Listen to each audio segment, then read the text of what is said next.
Last week, I talked about boundaries. I talked about relationships. I talked about boundaries and how they are part of the kingdom.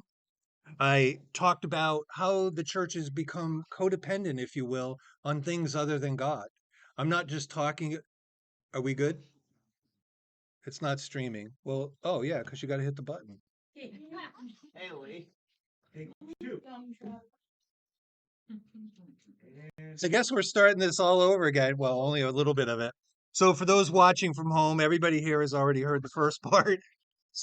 For those of you at home, we're grateful you're here. Sorry that we didn't start right at 10, but thank goodness for people who tell me we're not on. Um, with that said, this morning I want to talk about dependency on God.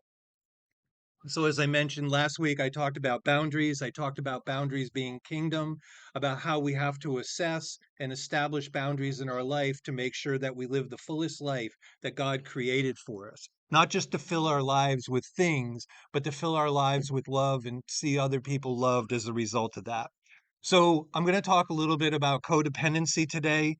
The church has become very codependent on things that have nothing to do with God. I want to say this very clearly. You do not have to prove anything to God.